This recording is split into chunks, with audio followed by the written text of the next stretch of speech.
J'ai eu vraiment de la chance de tomber sur Charles, puisqu'il m'a hébergé pour 2 nuits.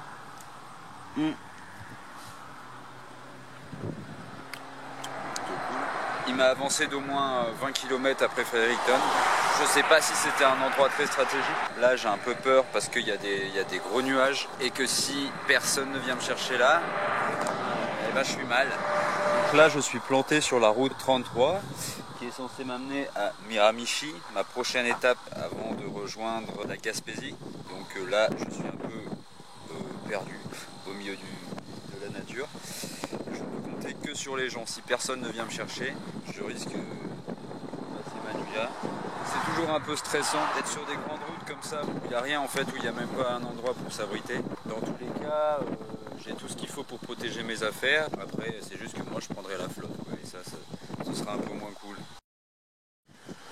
Donc finalement, je me rends compte que c'était une mauvaise place, puisque ça fait à peu près 2 heures que j'attends, qu'il y a une voiture toutes les 5 minutes qui va en cette direction.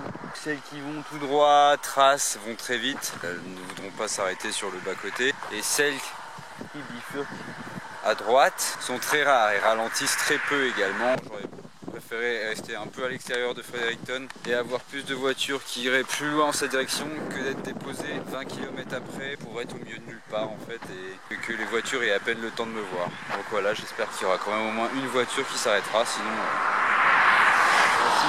rien en fait, parce que sinon je suis coincé ici.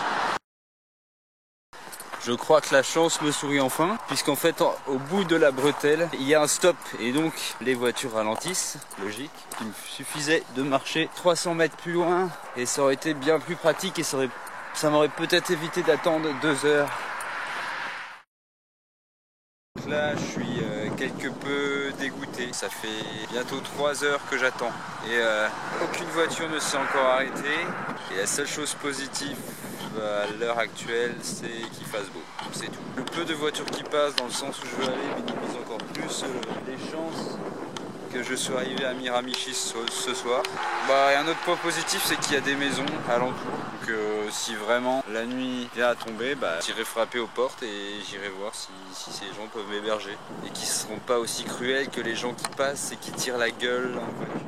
Mais bon, faire du stop ça veut aussi dire être patient, ne pas tout le temps avoir de la chance surtout. On peut faire ce qu'on peut pour mettre toutes les chances de son côté, mais il y a des fois où ça marche pas, il y a des journées où les gens ne s'arrêtent pas et c'est comme ça. Donc là je suis avec Mike, qui m'a offert une petite bière et qui m'a sauvé de mon attente de 3 heures.